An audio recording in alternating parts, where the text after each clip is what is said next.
Hi, I'm Jim, And I'm Kevin, and we are. the Signal Brothers. Hey, folks, welcome back to another live podcast with the Signal Brothers. Hey, just going through the basic things that we get started in every podcast. Just a reminder that all opinions expressed by Jim and myself are solely ours, and they are not representative of our employers or family members. We love to take questions on our subject when we're doing the podcast.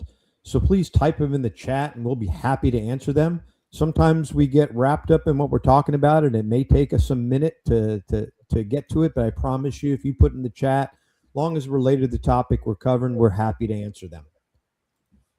Got a subject you're passionate about? Let us know. We'd love to get you on the podcast as a guest.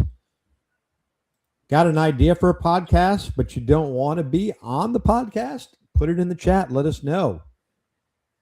And without any further ado, Jim, I'm turning it over to you.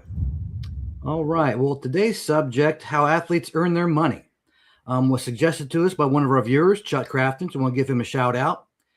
That was a question he had posed before and posed to us. So we did a show on it. There's many ways that athletes earn their money. And we're going to look at that. And we're also going to look at, of course, how the teams and the professional sports in general earn their money because, it's direct relative to how the athletes individually would earn it. But there's many ways. Just off the top, they've got their, professional athletes of course, have their actual salary. They can win, money through competitions, endorsements, of course, endorsements and sponsorships. I mean, how many times have you seen your favorite product in a commercial by one of your favorite sports stars, right? Like I said, prize money. They can go on to do different appearances at different events. Many of them go on to be sports presenters, and even coaching. And those kind of levels of stuff. And there's just a lot of different ways. And there's a lot of money changing hands. I mean, I didn't have an idea of how much that was until I started doing some of this research. Yeah, well, so Jim, in my research, what was shocking to me is how the teams generate revenue. Not only how they generate revenue, but how much revenue the teams generate. Oh, it's staggering. When I was looking at the top earning teams in the United States, to my surprise, the number one earning team is the Dallas Cowboys. They haven't been to a Super Bowl in 30 years, yet they have an annual revenue of over $1 billion. That is insane to me. That's that brand, man. That's that brand. I just can't believe it, right? And when you think about how much money, and then when you go outside the United States, Real Madrid is 1.2 billion euros a year. Mm-hmm. It's insane that teams are earning so much money. So how do they get it? Obviously, the rights to air the games, right? There's a lot from the broadcasts that happen. There's stadium sales, the $20 beer you buy in the stadium, the $15 hot dog. It's just insane. The jerseys that you buy, the little banners you put on your car, the stickers on the back of your car. I just couldn't believe the amount of revenue, first of all, that the teams generate. Mm-hmm. It's insane. There's a lot of that, and there's different ways. There's their national revenue, and then their local revenue. Their national revenue, television marketing, advertising, that kind of thing. That, no matter where you're ranked at as a team, gets divided up between the 32 teams evenly. Yeah. And then there's your ticket sales and your beers and your, stuff like that. And it's just, it's staggering. And when you want to talk about, advertising and stuff, if you look just at like Monday Night Football or Sunday Night Football, the figure I got on that is in 2023 for a 30-second spot, $882,000. Crazy. For a 30-second spot on Sunday. And that's not even the Super Bowl. The Super Bowl, 30-second, $8 to $10 million for a 30-second spot. What I found amazing is, The Cowboys may be the number one team. So I got up a stat here. They're number one. Their operating income is $629 million a year. Their value is $13 billion. Here's what Yeah. shocked me. Number two team is the Golden State Warriors. Right? I would think that football would dominate. No, basketball. Ready for the number 3 team in 2026? It's tied between the Edmonton Oilers and the Los Angeles Rams. It's crazy.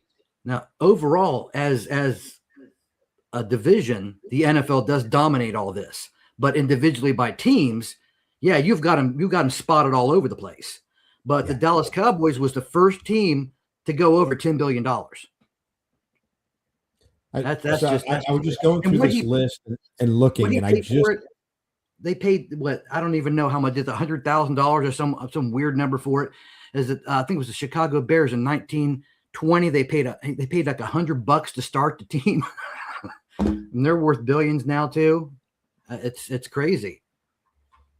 So when I look at the teams, right, because there's always been this issue with how much the owners earn, right, and that has created a lot of problems with strikes in baseball. It's created issues even potentially in the NFL with potential strikes. So when I look at the amount of money that the owners earn, it's insane. It is, but you got to think them and their shareholders, they're the ones taking all the risk too. So I just don't really think there's much risk involved here, and not anymore. It's a rich man's game, right? Yeah. To get into buying a team, if like when the Commanders went for sale, there's no way that you and I were going to get a percentage, even if we could generate $1 million. I don't think we were even in the ballpark. So it's just insane. So I wanted to start there because this podcast is targeted towards how the athletes earn their money and the impacts. I wanted to talk about the impacts on the fans. But I wanted to make sure that we talked about the owners and the teams and how much revenue they generate. I think that's super important first. And there's one thing that I didn't even think about is when you're a team that owns a stadium, you rent that stadium out for other events and you make a killing off of that. Yeah. Not to mention the businesses and stuff that pop up around there. Some of the places even have that stuff rented. And then you've got unique teams like the Green Bay Packers, the only publicly owned team. So you can see all their stats, and get you a good idea of what kind of money they're making. Take it as kind of a mean median kind of thing. But I didn't even think about that. And I watched a YouTube thing on that the other day. And the amount that they get for some of these stadium rentals for other events is just it's amazing. So Jim, we're going to get into the athletes now, but what I did do is I wanted to break it up between college athletes and professional athletes, and the reason I wanted to break it up is because it's a little bit different. It's kind of the same, but a little bit different on how each of them earn their revenue. So we'll start with the college athletes. So I was really shocked to see. I mean, everybody knows about NIL and the ability of college athletes now to be able to earn income. They weren't able to, 3-4 years ago? It was just recent, yeah. So what really shocked me officially. What's that? Officially, yes, officially. They're getting paid to play. The top athletes are, and it's amazing that there's a cap on how much the actual colleges can pay out, which is $20.5 million. There's a cap, and that it's supposed to go up every year, and the rumor is it's going to be $22 million. And a lot of these teams are signing these college athletes for 1-year deals. So if they don't perform, they're not stuck paying them for multi years. And that's why I think we see a lot of the athletes jumping around. Obviously, there's I've seen a lot of the college athletes doing sponsorship and endorsements, just like the professional athletes. So there's a lot of them earning a lot of money.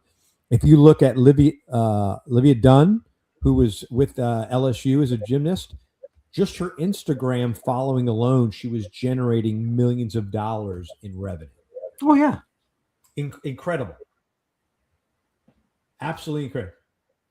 And then there's also crowdfunding that Mm-hmm. helps make up the college players' salaries as well. It's very interesting how college ball or college sports has transformed to mirror a lot of what's going on in the professional world. I was really shocked at uh, how much money the athletes can earn in the college realm. Yeah, it's quite different than we were used to growing up with. I mean, they basically got their scholarship, a place to live, and that was pretty much it officially. Yeah. So my whole thing with nil is I'm okay with the college athletes earning money. My concern is there should be a cap to make it because what we're doing is the big teams, the Big Ten, SEC, Mm-hmm. right? There's real dominant teams within the college markets, not just in football, basketball, in gymnastics, that can drive the funding to pay these athletes. But there's a lot of the small teams are being locked out. So I really believe that there should be. I'm not saying there should be a limit of what the athletes can earn. What I am saying is there should be a limit to the amount of money that the schools can pay these athletes. So Yeah. it's a level playing field for the smaller colleges as well. Well, the thing I prefer to, and we've had this talk before, and I probably brought it up on the show before. I don't follow professional sports usually. I really don't. I follow a little bit of college, but the thing I always preferred about college over professional is I just think they get paid way too much. But on that note, the kids in college, they play it for the love of the game. They play it to get somewhere. They play it to do something. They're not playing it to earn $17 million this year. I know I'm exaggerating, but you get the point. That was my difference. Well, now that's kind of going away, with them being paid. I'm not a fan of that. So we got a comment from Chuck. This is his subject. It says, I believe nil deals in college will keep them in school, hopefully till graduation now. Basically free agency in college with the transfer portal in full force. And I gotta say, Chuck, I disagree because of the sports aspect right now. Players are selling out to the highest bidder. And so if you're building a team that drives on teamwork, cohesion, I think that's for them to do that at the college at the professional level, that's fine. But they lock into contracts for 1, 2, 3, 4, 5 years with a team, and then there's trade options and all those other things. But I think in college, right, in order for because if you look at the coaches, it's a different coaching style in college. I don't care what sport. I follow football. My wife follows gymnastics. I know we got listeners that follow basketball in college. I think it's a tough world for the college coaches to navigate today. And when college coaches got involved, I mean, I think that's the reason that Nick Saban retired. He got tired of dealing with the nil deals, and he was very successful as a coach.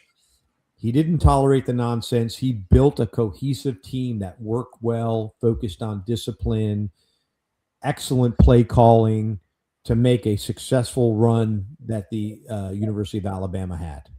And I'm an Alabama fan, but I think even though you don't like Alabama, Jim, I think you agree that Nick Saban did a great job. He was quite amazing. Yeah, he was quite the coach. And so I think Nil has kind of changed that for coaches, and I think a lot of coaches are walking away from college ball, or they're asking for a lot more money in order to remain in coaching. Look at what LSU's coach. I'm having a brain lock. The guy that just went to LSU, that came from Mississippi State. I'm having a brain lock on his name. I don't remember. He's getting paid crazy money to coach LSU football. It's insane. The amount of money, and it will get to the point of the impact on the fans. That's the ultimate goal that I want to talk about today, is impact on fans. But Anything else on college that we want to cover, Jim? No, I just really think that paying them kind of stains the purpose of they're going to get paid. They get picked up. They're going to get paid. And if they don't get picked up, they have a free college ride and they have their degree and they're good to go. And they can still do endorsements, as a college athlete. I don't know that I just think it stains it. Once it becomes a money-making machine, you lose the integrity, which is why I'm not a professional sports fan. I don't believe the integrity is there anymore. And I think college is going to lose something from getting their athletes paid, especially if they're not doing it like you mentioned across the board. No, I agree with you. I'm good with them making money off of their name, image, and likeness. On social media, on endorsements, all those other things. But as far as being paid from the school, there has to be a cap on that. And I think the fact that they've made it legal is good because we always know before it became legal that people were getting paid. It was just done on the table. So I think it's good, but I definitely think there should be a limit on that. Indiana University. All right, Chuck. Indiana University. I can't speak. University in NCAA football is a great example of how a great coach coming in and getting great athletes to buy in on a culture of winning. Okay. I concur with that. Yeah. Because Signetti came from JMU. He built a very successful team at JMU and then went to Indiana in 2 years, right? Dominated last year. They didn't lose a single game. It'd be interesting to see what happens this year if he's this successful this year. See, I even knew that. I knew they didn't lose it all this year. What little I know about Indiana, but yeah, I knew that. All right. Yeah. Moving over to professional athletes. It's amazing at all the things that professional athletes are earning money from. I was really shocked because I didn't really take into consideration, Jim, all the revenue streams that that the professional athletes have, and it depends on the sport. Because look at golf. The Masters is going on today. The final round of the Masters, which is one of the premier championships in golf going on in Augusta, Georgia, happens. Georgia. Yeah. And I mean, those athletes that play golf only earn money when they place in a certain by their rank in how they finish in the golf tournament. If you look at that, I think the number one person is going to make $3.5 million in the Masters. That's an insane amount of money. That's what we were talking about before. When how they earn their money, a lot of it is not direct salaries, like say pro fishermen, play things like that. They're going to win off a tournament. They're tournament winnings. And of course, if they win a couple tournaments, now their name is known. They're going to get sponsorships. They're going to get, endorsements, commercials. They're going to get their name on a fishing rod, that kind of thing. That's what they're going to make. They don't get a salary for being a fisherman. Yeah, when I look at what a lot of the college players, the basketball players, the baseball players are making for salaries, it seems to me that there's big disparity. There are the big names, big powerhouses that are signing these record deals, breaking deals. And then there's the rest of the team. Yeah. And so a lot of sports have a salary cap. Football has a salary cap. Baseball does not have a salary cap, which means a team like the Yankees, you can see the Yankees banner in the background, right? The Yankees have bought their team for years and years and years by buying the top players, but they haven't been successful in quite a few years, even though they have the buying power to buy the best players. However, teams that have salary caps, there are those on the team that earn, and there are those that don't. Well, you think about it, it's kind of like, our industry. If we've got a team of so many people and we've got one guy making, $300,000 and everybody else is making $50,000 a year, you think those $50,000 guys are going to work as hard as a $300,000 guy? Man, where's mine? Where's mine? I think they will. I think they will because they're hungry. Those that are hungry for earning more money are going to work hard. I agree to a point where you get not upped that far in a certain amount of time, then you get discouraged. Well, if I'm only getting paid this much, I'm only going to work worth that. You know, some people do that. That's not how I go about it, but still, some people do that, and I can see it. I've felt that way before. I just don't. You know, you ever go into, I'm just going to work like this today, and you can't, because that's not who you are. You know, but then there's other people that they will get discouraged and they will back off. What I find interesting is, depending on the sport, you know, you could be in a sport for 3 to 5 years. Some of the positions in the NFL, the life expectancy of a running back, a prime running back, max 5 years, maybe 10 if you're really good. But your body gives out.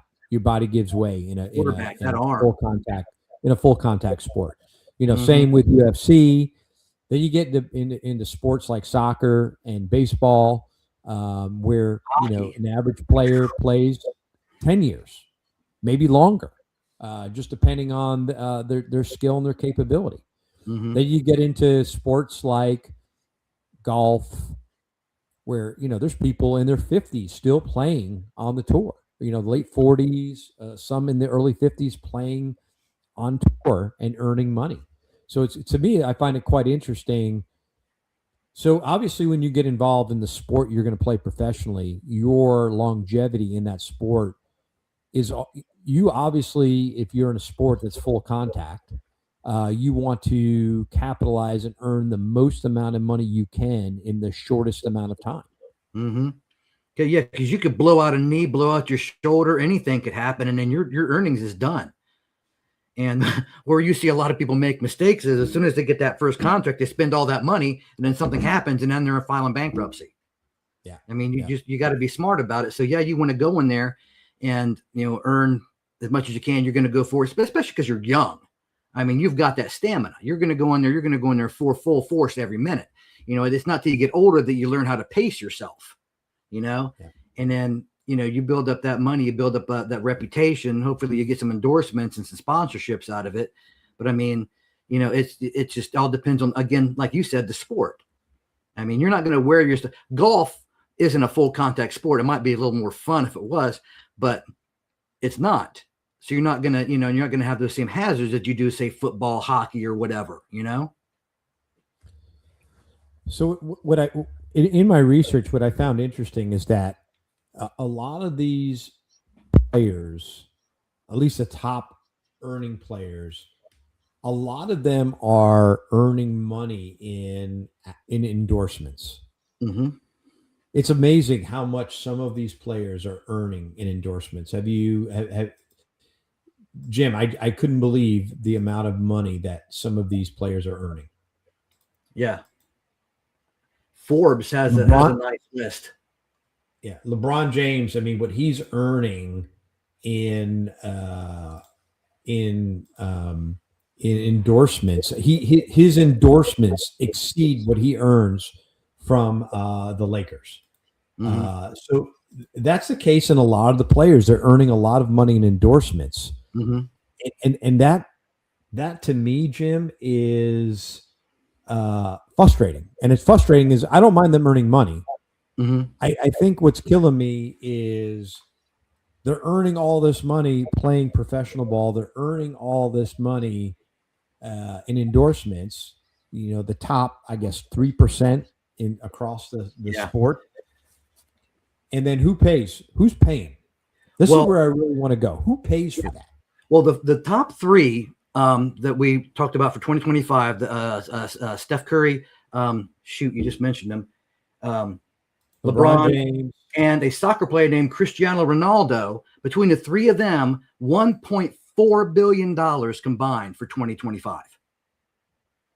So you think about that when you're sitting down watching Monday Night Football with your bag of chips that are half air.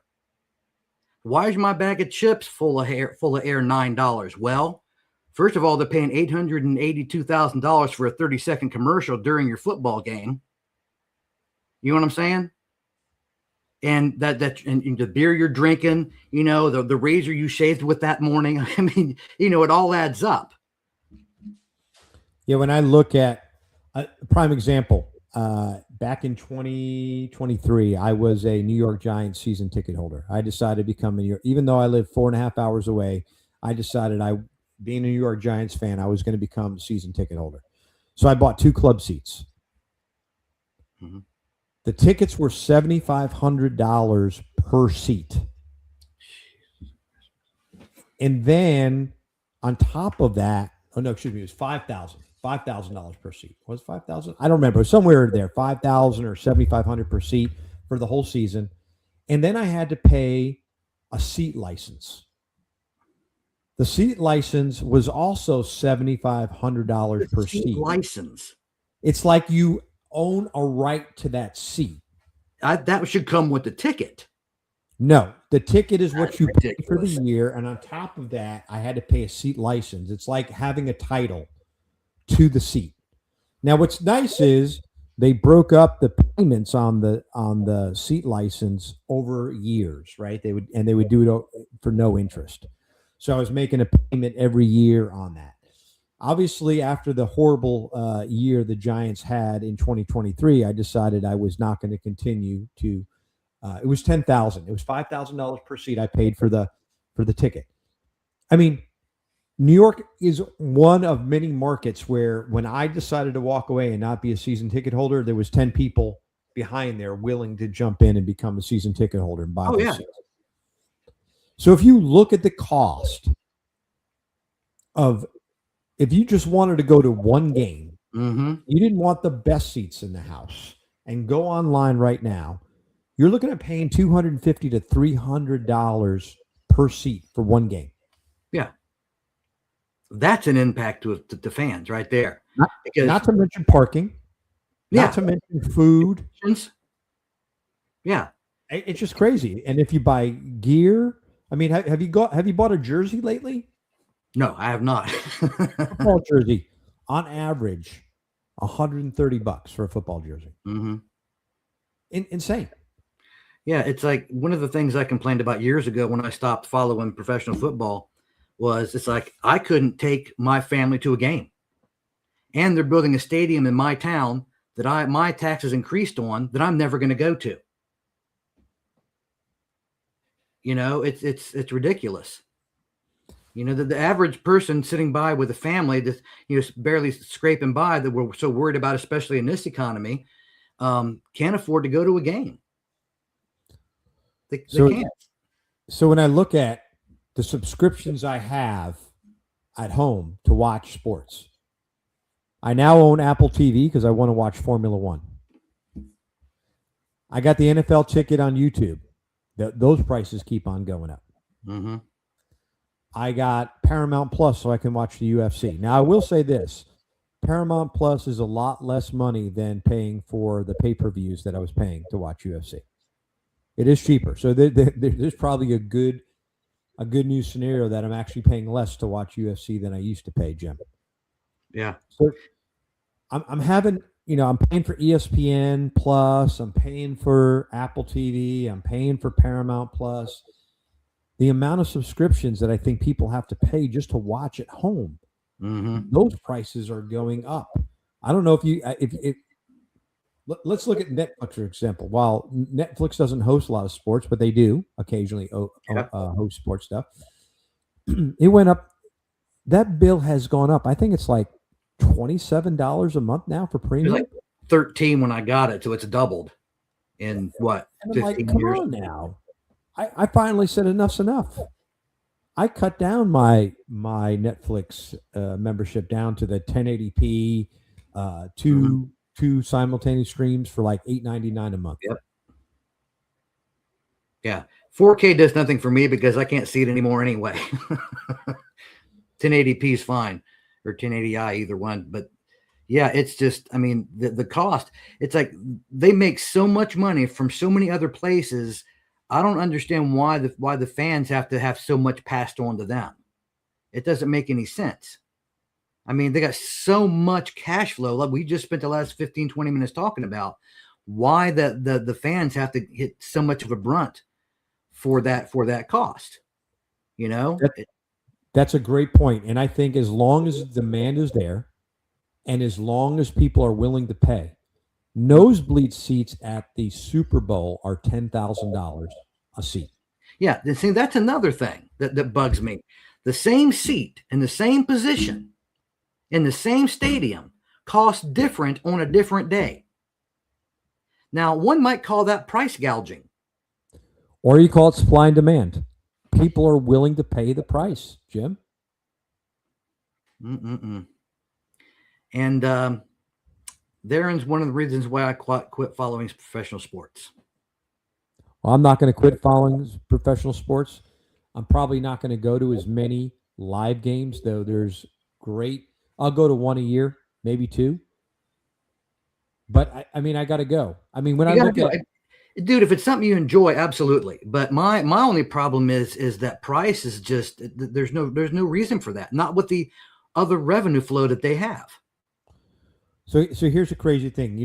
I've said it before. I'm an Alabama fan. My wife and I wanted to go watch Alabama versus Georgia because it's home for Alabama.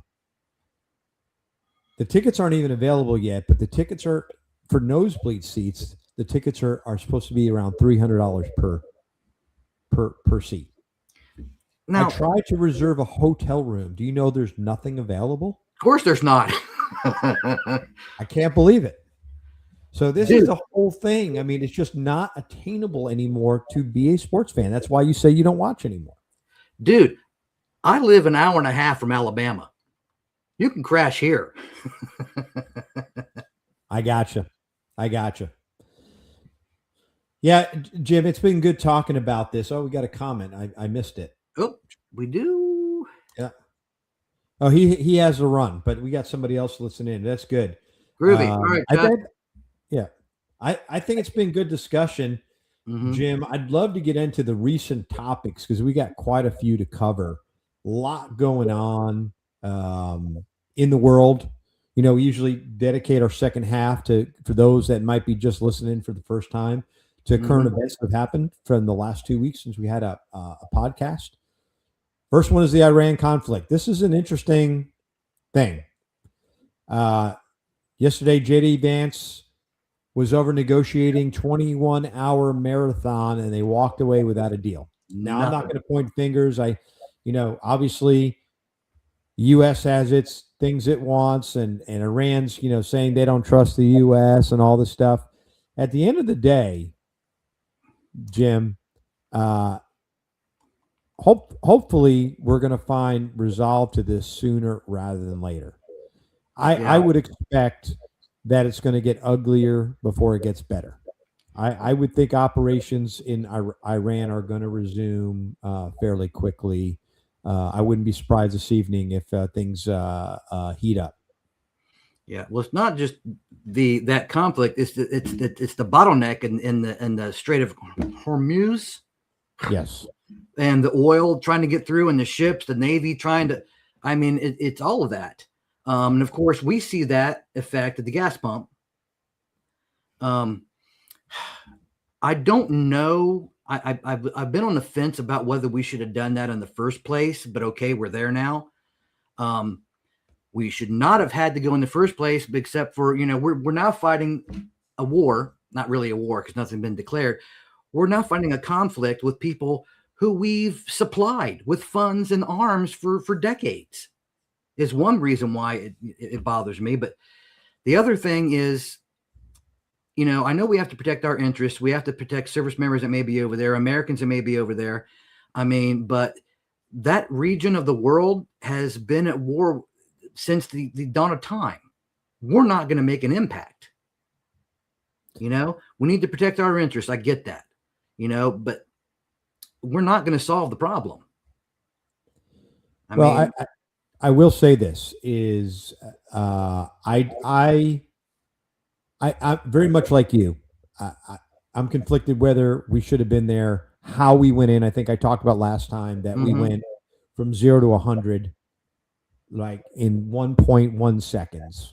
We went right after regime change, right from the beginning. I disagree with that. Yeah, you blinked and all of a sudden, boom.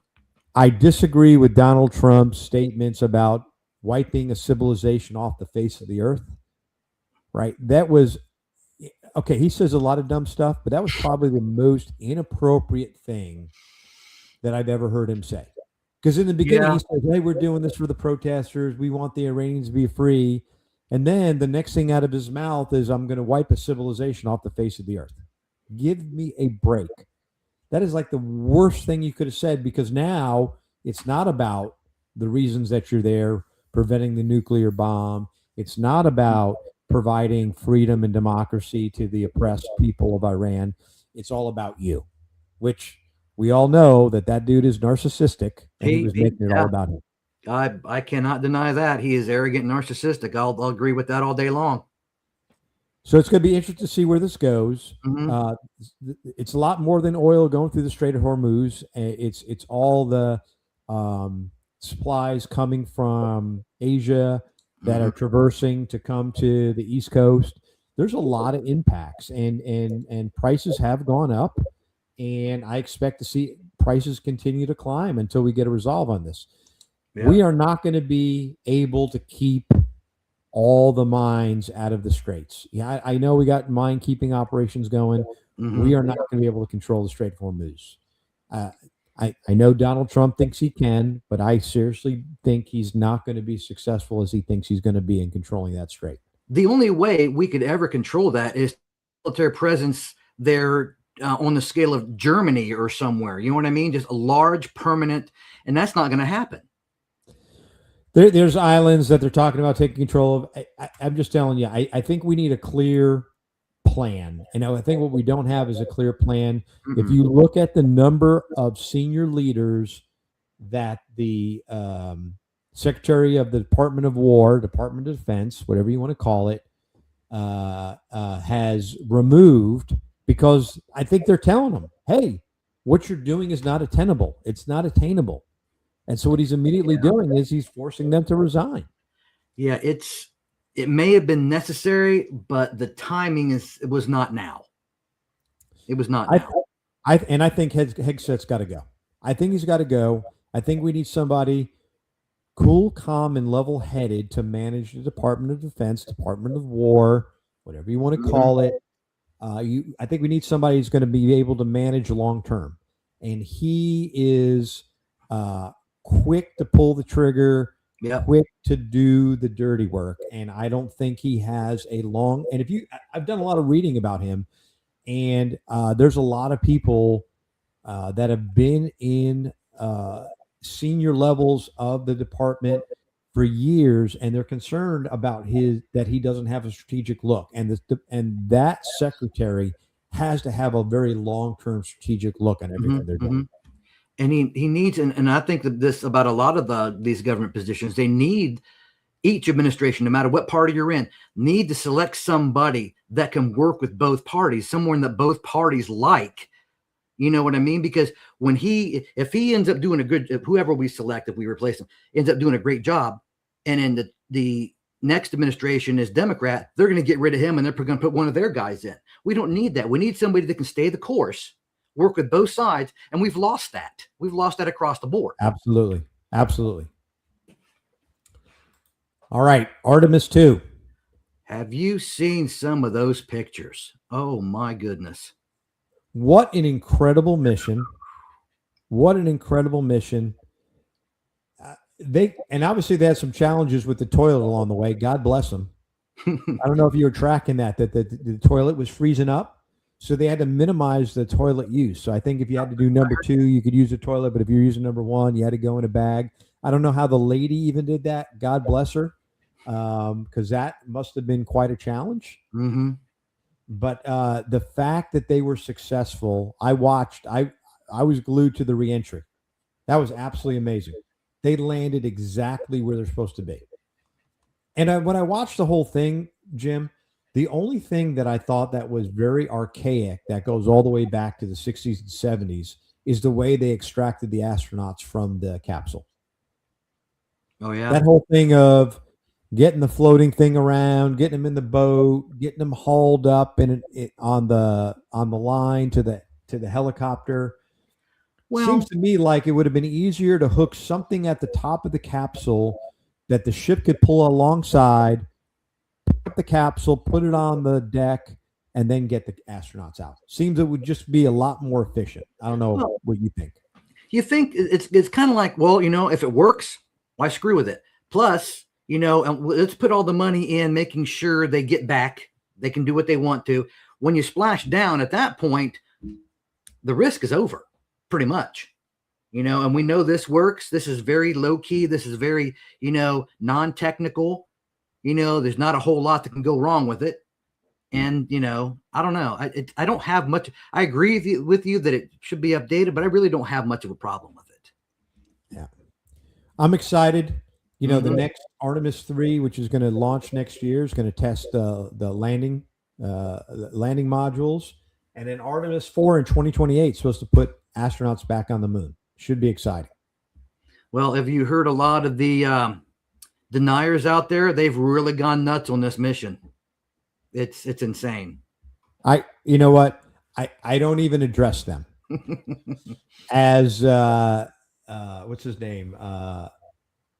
Neil deGrasse Tyson said, proof that the Earth is round. It's dark on the East Coast and there's light on the West Coast.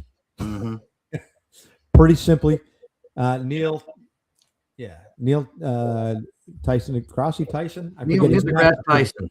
Yeah, great point. Yeah, right. If you've ever been on the water, proving the world is round. Yeah, if you've ever been on the water and you're looking in the distance and you see a cargo ship, but you only see the top half of it. Yeah. So the people that are denying that we made it to the moon, I'm not hearing it either. I don't want to hear it. We were at the moon. We were clearly there. Stop the nonsense. They just keep popping up on my feed, and I just keep scrolling past them. I'm tired of hearing it. All right, on to Eric Swalwell. That was something. The accusations and the detail of the accusations. And the thing that's got me, it doesn't really surprise me. This happens with politicians. I mean, you hear about it all the time. They've got a fund set up for legal defense for these guys. But what really blows me away is not what he did was, of course, yes. If it's true, yes, heinous. Where are all the people that were crying out during Me Too and all the feminists? Why are they so silent? That struck me. What I find ironic, Jim, is during, I'm having a senior moment, Kavanaugh's hearings, and all that stuff is coming out. He was the first guy to say, hey, we need to let the victims be heard. Victims have to be heard. But his lawyer is sending cease and desist letters to the ones that are potential victims from him. Double standard, two different sets of rules. So I'm bringing him up because he's Democratic, but I'll tell you, I'll call out a Republican. Okay. If you look at the House, I think it was the House vote on releasing all the payments that have been to quash sexual harassment charges, and almost all of the congressmen voted against it. It's crazy. Yeah. So it's corruption, not just at the Democrat level, it's at the Republican level. Right now it's Swalwell. I've never liked Swalwell for multiple reasons, which we can probably do a whole podcast on, not just today. But it's obviously impacting his run for California governor. There's potential of him being expelled from Congress. Based on what's going on. So I think it's going to be interesting to see what happens with this guy. Yeah, I mean, and at least the accusations aren't 30 and 40 years old this time. No. So that and the fact that, like I made a mention, the fact that they have a slush fund just for the defense of sexual, come on. And I mean, and like you said, I've said this before, right is right, wrong is wrong. I don't care what party you're with. That should be dealt with, across the board, swift, you're out, you're at least censured or placed on administrative leave during the investigation, handle it how it should be handled. And it shouldn't matter who you are. Yet it seems to. Absolutely. On to Brian and Lynette Hooker. This is an amazing story. This is crazy what's going on. For those of you who don't know who Brian and Lynette are, if you've been watching the news, they're novice sailors that were out in the Bahamas, and they were in their little dinghy, and Lynette supposedly fell off, had the key, killed the motor when she fell off. The seas were rough, and Brian spent all night trying to paddle back to get to shore so that he could notify somebody his wife fell overboard and got sucked away with the currents. I accept all that. What I don't understand, and I'm sure time will tell, Jim, is what happened to him picking up the phone and calling for emergency help. I would think that their phone has satellite so he could text or something. Mm-hmm. Most of the phones have the satellite capability. So even if the cell phone service was spotty, there should have been something he could do to get help. So he's adamant that he didn't do anything wrong. Obviously, Lynette's daughter is saying that he was violent and it should be fully investigated. He's been arrested. He hasn't been formally charged. But this is quite an interesting story. Yeah. I mean, the investigation needs to be done, so we need to bear that out. But let me ask you a question, Kevin. If your wife fell off of your boat, would you spend the time searching for her, or would you swim away to somewhere else hoping you could find help? I'd be going after her. Absolutely. 100% to save her. And it makes me think the first thing that popped in my mind when I read this was Natalie Wood. You know, they never did prosecute anybody or charge anybody. You got two people on this boat. Could she have fallen overboard? Sure. There's sharks in the Bahamas too. I mean, did she have the kill switch key? Okay, that's plausible too. But two people, one come back. I don't know anybody in my circle that would just leave their wife out there or spouse, swim away to find somebody else. I can't even fathom doing that. I can't even swim. I'd have a floaty out there doing it. Well, I mean, the fact that they were on a dinghy in rough weather right before the sun went down, not wearing flotation devices. I mean, everything they did was crazy. Mm-hmm. And like I said, more will come out about this, but I'm very suspicious of him. Yeah. And if you read, it doesn't read like they were amateurs at this. They are amateurs. No, they are amateurs. Oh, they were? Okay. Boaters. Oh, yeah. They're not very smart boaters. They're new. Okay, I didn't pick up on that then. Okay. Yeah, they're not lifelong boaters. They're pretty novice compared to most sailors. So definitely a concern. But my thing is, if your wife fell off and the current has taken her away, what's stopping your boat from moving with that current? I don't get that point. Mm-hmm. Yep. I mean, and there's again, it goes back to them being amateurs. You should always have a paddle or two on that boat anyway, even in case the motor dies. You still should be. I mean, you tell me you wouldn't do everything in your damn power to follow your wife as she's getting washed away. Of course I would. Right. Of course I would. There's no doubt about it. Uh-huh. All right. The triumphant arch. Have you seen the details of this thing that they're going to build? I have, and I even saw a picture where somebody was holding up miniature models of it. So here's the issue I have. I live in the DC area. Anybody who's been here knows that there's a memorial bridge that goes across from Arlington National Cemetery over to DC where the Lincoln Memorial is. They're talking about building this huge thing on the other side of the bridge right before Arlington National Cemetery. And the size and scale of this thing blocking the view from Arlington National Cemetery over to DC, I'm not down with this.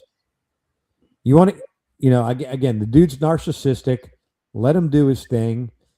But if he's going to build this damn arch, go build it somewhere else. Do not disrespect and try to overpower Arlington National Cemetery and everything that stands for. I have a real issue of where this thing is going and the size of this thing, Jim. I don't understand why we even need it. We don't. The first place. We don't. Yeah, this is the narcissistic view of this guy. It's all about him. I'm going to go back and say, I don't, I voted for him and I support him, but I don't agree with everything he does. No, I don't understand. I don't understand this. He's trying to leave his legacy everywhere he goes because he knows his time on this earth is how much longer is he really going to live, Jim? Yeah, 10 years? maybe. Maybe. So he's trying to leave this stamp and this legacy on everything he's doing, right? Renaming the Kennedy Center, by building the ballroom on the White House, by The airport in Florida. renaming airports. You want to rename the tunnel in New York. I mean, it's all about him and his narcissism. To be fair, they've all done it to a degree. Absolutely. I mean, you're not going to be president of the United States, not have a bit of arrogance. I mean, that's not going to happen. Yeah. All righty. This was a shocker to me. This one I'm not too familiar with, but I guess these two were pictured. So Mike Vrabel, the coach of the New England Patriots. Yeah, they're married. No love for being a New York Giants fan. What married to each other? A reporter, right? He's married. She covers the team, and they were caught holding hands and in a hot tub together. And he swears that the relationship is purely platonic and nothing was going on. What would your wife do if she found a picture of you holding hands with somebody sitting in a hot tub? Yeah, I'd be dead meat. You and me both, brother. So, yeah, quite interesting. So when I look at this, they've already removed her as a reporter, right? They've already taken action on her. And as much as I dislike the New England Patriots, I got to think about the long-standing impact this is going to have on the team and the dynamics of the team. Yeah, the team's going to suffer more than he is. Well, so, team went to the Super Bowl. They didn't win the Super Bowl, thank God. I'm glad that they didn't win the Super Bowl. But Mike Vrabel, it's his first year, second year coaching, and he went all the way to the Super Bowl. So, I mean, he brings a lot of skills, but I think this is a huge distractor for the New England Patriots. Well, and it just doesn't look good for the brand, for one thing. And it's like we were talking a bit ago, what's the impact? I mean, fans are going to get turned off, which is going to turn them off the team, which is going to turn them off. And that goes right back. The NFL is going to say, you know what? We don't want people, turning off from this because of this. I lost my word. Thing. Scandal is what I was looking for. We need to do something about it. And the NFL doesn't have a really great, it's better, but it doesn't have a really great history of covering up, people, domestic abuse and alcoholism, and you know what I mean? So they're trying to keep it. I can't imagine that this is going to go without, but even if, let's say it was strictly platonic, I have a rule. I know I'm a human being, right? So what I do is I intentionally do not place myself in those positions. Yeah. It's funny because I always said to my wife, because when I do business development, right, and I go out to dinner with ladies, other companies, right, building relationships for business, I always tell my wife, I said, I can promise you I'll be home at 10 o'clock because nothing good ever happens after 10 o'clock at night, right? There was a time, lady I knew, friend of a friend, we had changed a lot of the stuff in the yard, and I dug up a lot of hostas, and I was going to give them away. And the lady that I knew, I've known her for almost as long as I've known my wife, and she wanted to come over and get them. I was like, cool, I'll go ahead and come over and get them. Now, because I invite a woman to my house, I made sure to bring her in and introduce her to my wife. There's a certain way you do things. You know what I'm saying? Yeah. Well, when I look at this whole thing with Mike Vrabel, I think about Urban Meyer, and Urban Meyer was the famous Ohio. You're the Ohio State famous coach. Ohio State, and then he went on to be a football coach, and then he got caught up in that scandal with that lady in the bar. And look, where's he at? So again, I'll be interested to see where this goes with Mike Vrabel. Yeah. All right. Last topic for today. I'll let you take the lead on this one, man. Yeah, y'all remember the lady that was stabbed in the subway? Well, her attacker, an illegal alien that had been already let go many, many times, has now been found incompetent to stand trial for that offense, for that attack. And that just grates me to no end, because it's just salt in the wound of something that shouldn't have happened in the first place. And now nothing's going to happen to this guy. He shouldn't have been here in the first place. He shouldn't have been released all those times, especially not this last time. And at some point, now I understand that there are people out there with mental issues that need to be treated. I get that. I don't want to belittle that. But there's a point at which you say, what's the cost of me trying to treat this guy? More people's deaths, more innocent people's deaths. I mean, this is just, I'm outraged at this. I really am. Yeah, I am as well. It is, but let me tell you, the guy, you and I had a brief conversation about this prior to us doing starting the podcast today, Jim. And the thing that kills me is, and we can attribute the same issue with the big brouhaha going on about the violent illegal aliens that are killing and maiming people, right? Why do we let it get to the point? Yes. Why do we we're talking about people with repeat offenses that are being released and go back and commit a crime again. That young lady should have never been killed. That guy, I agree, he probably is incompetent to stand trial. But that incompetency should have been identified a long time ago and should have been dealt with a long time ago. And it never was. He kept on being allowed to be released over and over again with the long criminal rap sheet this guy has. And you wonder why. You wonder why these things become national spotlight issues. Yeah. It's just, this shouldn't have happened. I mean, we've got our own problems with our own citizens. And to be fair, even if this guy wasn't illegal and he was released 10 or 20 times and this happened, and how many people does this have to happen to before they actually do something? How many stories are we hearing about this now? I mean, I could pull up a name of lists. We talked about this kind of thing a couple podcasts ago, and I had a list of the number of innocent civilians killed by illegal immigrants in the country.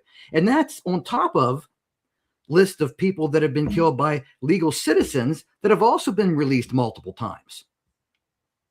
I mean, how many people have to die or be hurt because it's not just this young lady that was affected. It's her whole family. The people on the subway train that witnessed this attack. I mean, how many people have to suffer before somebody, you know what, we should do something about this. Yeah. It's a shame what's going on. And this is where the soft on crime mentality in the cities does not work. It does not work. And this revolving door of I can commit a crime and I can be released. I can go out and do it over and over again. I'm sorry. They know this too. Somebody, I don't care. I am for, if you do the crime, you got to pay the time. 100%. Yeah. And you don't have peace or crime-free, not crime-free, but, areas. You've got to show that force. What was, which president was it? Was it Teddy Roosevelt? One of them said, I speak softly, but I carry a big stick. There's some people that you can make the threat. There's some people that you can explain it to them, and then you're gonna get along fine. Other people, you not have to knock them down on their butt a couple of times, and they're like, okay, yeah, I'll obey the rules. Yeah. And that's the big stick. First offense, we're gonna work with you. Yeah. Second offense, we're going to turn the ratchet up. If you're a repeat 3 times, the 3 strikes rule. I was all about the 3 strikes rule. 10-30. You're a 3 strikes rule offender, lock them up, and you're done. And that's, so this is obviously this gentleman wasn't an illegal alien, but when you look at all the sensationalizations that's happened with illegal aliens, right, committing heinous crimes as well. The issue is not that they committed crimes, because we got Americans doing it to Americans all the time. Yeah. The issue I has is that they're allowed to be released back into the community, back into society. No accountability. Commit acts again. And that they won't work with ICE or Customs and Border Patrol. And I got it. I think it's very clear, Jim. Yeah, it's very clear. And very clear that these policies do not work. Yeah. And even the ones that are actually arrested, prosecuted, found guilty, and put in jail, they're released early for good behavior. I mean, there's no women to attack in prison, right? Of course they're going to have the good behavior. I mean, they're released early. And what is the stat on reoffense on violent crimes? Like 85%. They know this and still let them out early. Well, and I think a lot of that has to do, Jim, with the issue that our whole prison system and reform processes and and doing things, it's just a place to lock people up and let them rot away. And I think our whole prison process, I think the problem is not putting people in prison. It's what do we do with people when they're in prison? That's a whole issue. We could probably do a whole podcast on that alone. Oh, absolutely. I'd love to, actually. But one thing, I mean, if you're worried about cost of housing and room and everything, you take your nonviolent offenders and you put them under house arrest with an ankle bracelet for 2 years or 3 years or however long. If they're nonviolent, a history of nonviolence, just, marijuana possession or something, shoplifting, something like that, they don't need to be sitting in prison. Put them under house arrest. Absolutely. So, Jim, I think we could probably potentially do a podcast just on the prison system alone. I think maybe not our next one, because we already have a topic, as we know, scheduled for the next one. But maybe the one after we'll do that, right? Unless we get a recommendation from another viewer listening in. Mm-hmm. Well, Jim, I think we ran the gamut. Mm-hmm. I'm excited about our topic in 2 weeks. Well, 2 weeks we're both going to be doing something. Yeah, but we won't be doing it Sunday. Do we want to go still on Sunday? Well, or do we want to skip and go 3 weeks? Well, here's the thing. Yep. The 3rd of May. 3rd of May, because on the 26th, I mean, they're still, I don't know that that's going to work, dude. Okay. All right. The 3rd. I think the 3rd of May. 3rd of May? Awesome. 3rd of May will be our next podcast. Yep. And it's ironic. We're in our 250th anniversary of the birth of this country.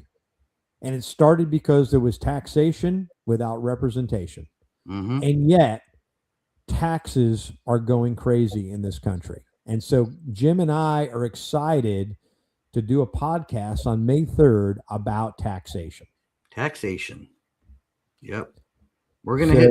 I hope people tune in, and we're excited to talk about taxation. Yeah, we're going to hit a few major points, a few sore spots. Yep. Yep. Do me a favor, if you're listening to the podcast, do me a favor. If you're not liking or becoming a follower of our podcast, either on Facebook or YouTube TV. YouTube TV. Listen to me on YouTube. Please go ahead and become a follower. We need followers. We're trying to grow our follower fan base, and there's a lot we got to do to actually get our podcast out on all the podcast mediums. But if you're listening, go ahead and follow us on Facebook. Follow us on YouTube, so we can grow our viewership and our listeners. Hey, if you know people and you like what you hear, what we're doing, go ahead and let others know about what we're doing over here. We're trying to have honest conversations about stuff that we think it's important that people want to hear about. Mm-hmm. Yep. All righty. Well, I'm Kevin. And I'm Jim. And we are the Signal Brothers. All right, folks. Have a good one. Thank you, folks.